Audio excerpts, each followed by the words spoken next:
Well, hi-ho, folks, and welcome back to the adventures of Turwinkle, the Gnome Mage. Well, hi, Turwinkle. Salutation. Are you all set for tonight, sir? Affirmative. Well, great, because as you can see, we are in Ironforge, and we are here to talk to a wonderful role player from the Dysfunctional Veterans Guild, Cthulhu, or the tune that she'll bring tonight, Mipsolatta, or as I know her on Twitter as Manners. And so, without further ado, let us go talk to her about her wonderful role play, a little bit about her, and some advice for you new role players out there. Alrighty, folks. Well, we're looking for Mipsolatta, and she said she would be around here somewhere. And oh wait, oh, there is a plushie here. Oh, there's another one. All right, let's see. There's a trail of plushies. Looks like she might be upstairs here. Let's see. Following trail. Oh, yep, there's another plushie. And another one. She must be here somewhere. And aha, there she is. It's Mipsolatta. Hello. Hi there. And Mipsolatta is a captain Greetings. of the Dysfunctional Veterans Guild, is an assistant professor of Mipsolatta, and is a level 22 Gnome Warlock. It is so awesome to meet you, ma'am. It's great meeting you. And so, again. That's right, folks. If you haven't seen it yet, go check out the Dysfunctional Veterans Guild interview, a wonderful interview about Mipsolatta's wonderful guild, the Dysfunctional Veterans, a great guild here on Cenarian Circle, or, well, actually, we are on Sisters of Loon. Is that correct? That is. Our realms are actually connected and merged together. Yes. So, again, also check out Looking for Roleplay. This week we're talking about Cross Realm and all that good stuff. And so, how apropos.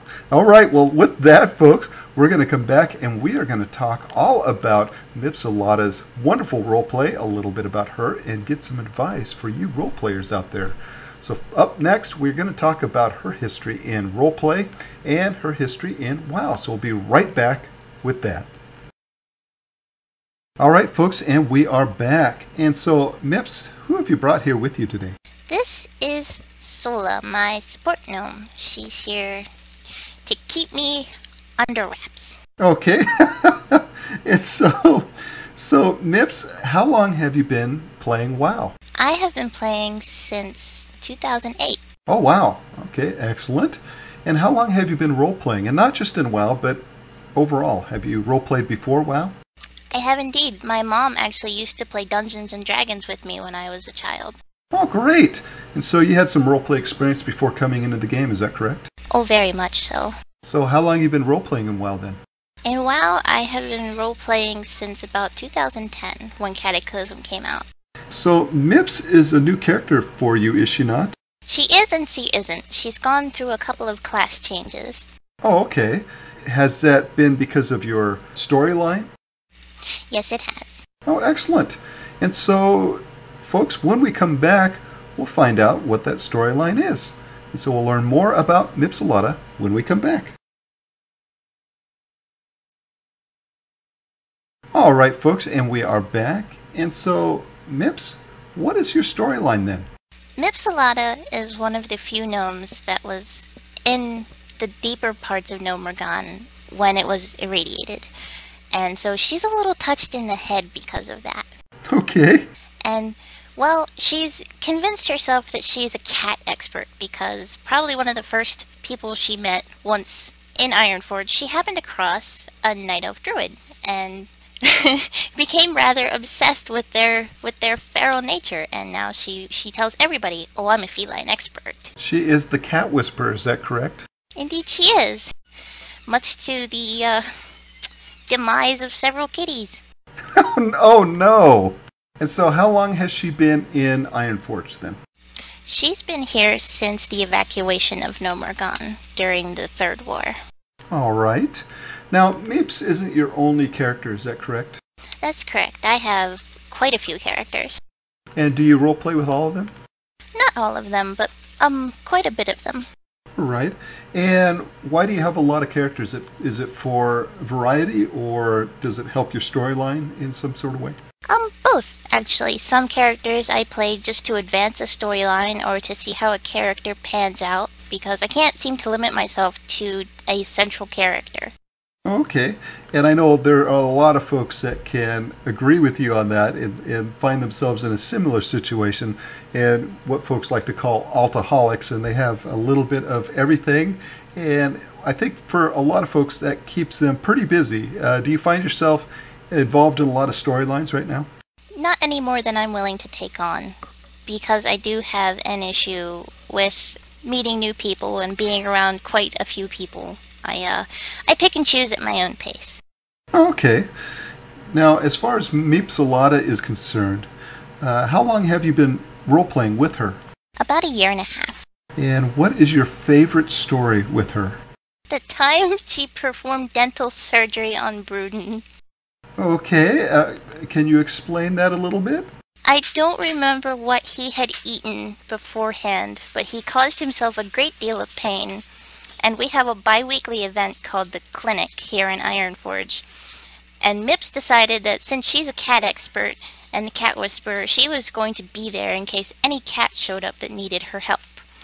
And of course Bruden comes in, yowling and crying, his poor broken teeth, and she dives right into his mouth, and oh my goodness, the hilarity ensued. She drives herself entirely. And she ended up putting in a completely mechanized new tooth for Bruden. Okay. And, all right, well, that's awesome. And so, folks, when we come back, we're going to talk a little bit about Mips's roleplay style and find out how she likes to roleplay. So we'll be right back with that.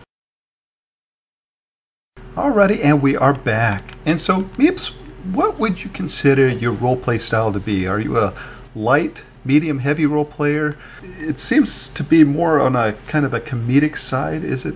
Mipsolatta is definitely one of my comedic characters, and I tend to be a medium role player. I look for it throughout the day, but I'm not committed to seriously hunting it down and beating it with a stick. Right. Do you find that the comedic roleplay is harder to do than the more serious? Actually, no. Everything is so off the wall, and whatever pops into my head comes out of my mouth. It's easier almost than having to play a serious character and thinking, okay, how are they going to react to this, and how extreme is that going to be? Now, do most folks react positively to your comedic roleplay? No. Some of them react with confusion, and others are downright negative.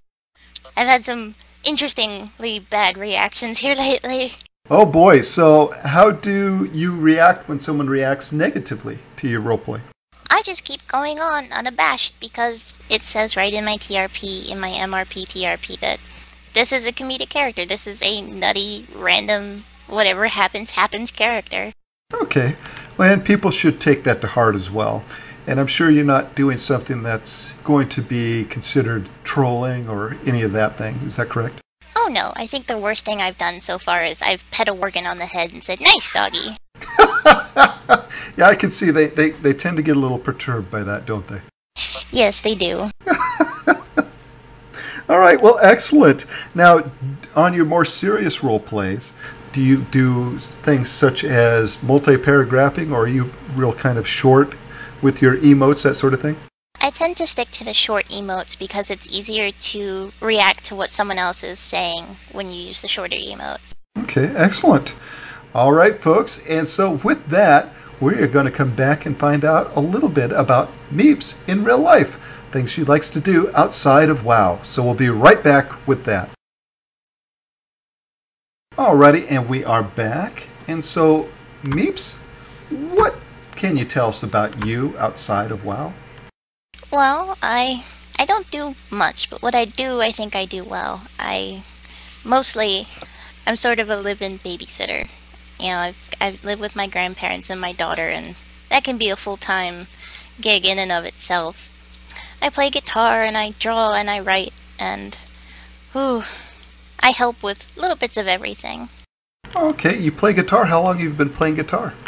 Since I was 6 years old, so almost 20 years. Oh man, so you must be really good at guitar. That's what they tell me, but there's always room for improvement. Well, that's awesome. And you also write, is that correct? I do, here and there. And what do you like to write?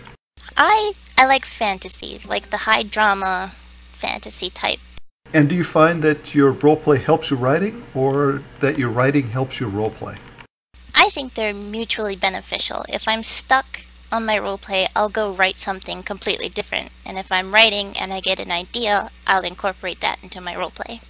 Now, do you publish your writings anywhere, like on Tumblr or on a blog somewhere? I believe I have 2 of my pieces up on my DeviantArt account. Oh, okay. So you draw as well? I do. Oh, excellent. Now, do you mind folks coming to take a look at your art? They're totally welcome to if they like. And where can they find you? They can find me kettygirl, Kettie girl.deviantart.com. Oh, there you go, folks. Go check out her awesome artwork over on DeviantArt. And you also get to maybe catch a few of her writings as well. Well, that is fantastic, ma'am. Now, a lot of people that write love to read. Do you read a lot? Oh, very much. Ooh, okay. What book are you reading currently? I am currently reading Frostburned by Patricia Briggs. Oh, wow. That sounds awesome. And what is that book about? It's about a woman who is a coyote shapeshifter who has to deal with a seed of vampires that are being played by another vampire, spoiler alerts, and she's also married to a werewolf. I love these books. Of course, yeah. That sounds, totally plausible. And wonderful. Excellent, ma'am. So that is awesome. So, folks, when we come back, we are going to get some roleplay advice from Meeps for you folks out there. So we'll be right back with that. Alrighty, folks, and we are back. And so, Meeps, what advice would you give to those new role players out there that are looking to come and roleplay in World of Warcraft? I would tell them to start small and don't be afraid. Don't worry about making a super character. Your character validates themselves, so there's no reason for you to be all shiny and flash bang boomy. Just be you. Incorporate parts of yourself into your character. That way you know who you are and where you're coming from. And don't worry too much about building a backstory that's overly elaborate. Just think about simple origins if it's your first character. And don't be afraid to just walk up to somebody and say hello. And if they rebuke you, so what? Go find someone else. Okay, would you say joining a roleplay guild is preferred rather than starting on your own, or start out on your own and then join a roleplay guild? I would say start out and figure out what you would be looking for in a guild, because different characters actually fit quite into different guilds sometimes. I know I've had at least 3 characters in 3 different guilds at one point. That is excellent advice. I think you're right. You're hitting the nail right on the head there. Your character tends to fit in, their roleplay tends to fit in with different styles of guilds. And so if you have like a healing roleplay, then you probably fit in better with a healing type guild than, say, a mercenary guild. So not to say that you can't fit it in, but it's a lot easier to transition into a guild that is more your roleplay style and what your storyline is about. So that is excellent advice, ma'am. And so, folks, when we come back, we're going to give a final thoughts to Mipsolatta and her wonderful roleplay. So we'll be right back with that. Alrighty, folks, and we are back. And so, Meeps, it has been a lot of fun learning all about your roleplay style, a little about you, and getting some great advice for those new role players out there. Thank you so much. Thank you. Now, who would you like to give a shout out to tonight? Tonight, I'd like to send a shout out to my friend Jesse, who is probably the best known role player, aside from present company, I've ever met. He plays Ruprecht over on Emerald Dream, and his guild, the Nomadic Legion, is the best gnomish guild I think I've seen in a long time. Oh, wonderful. And so there you have it, folks. If you have a gnome over on Emerald Dream, look up, what is it again, the Nomadic Guild, is that correct? The Nomadic Legion, yep. All right, look them up, folks. And if you don't have a home, that sounds like a perfect home for any gnome over on Emerald Dream. Well, again, thank you so much, Meeps, for everything tonight. And thank you, sir. All right, folks, with that, we are going to hearth on back to Fuse Light by the Sea with our final thought. Uh-oh. Oh, no. What's going on? Burn! Uh-oh. No! Oh no, he's after a gnome. You. Oh, my cat. Oh no. No, Burden. We don't eat gnomes. Gnomes are friends, not food. Alrighty, folks. Well, we made it safe and sound back to Fuse Light by the Sea, and boy, Turwinkle, what a fun interview. Indubitably. So let's give Meeps a wonderful thank you, sir. Thank you. All right. And with that, folks, again, a wonderful role player who does a great job for her server, her guild, and her role play. So, folks, if you like this episode, click that like button. If you'd like to comment on this episode or on any of our previous episodes, please do so below. Let us know what you liked and let us know what you didn't. And finally, if you'd like to subscribe, well, we would love to have you. Just hit that subscription button today. All right, Turwinkle. Well, excellent job tonight, sir. And Turwinkle, we will see you next time. Goodbye. Goodbye, Turwinkle. Bye-bye.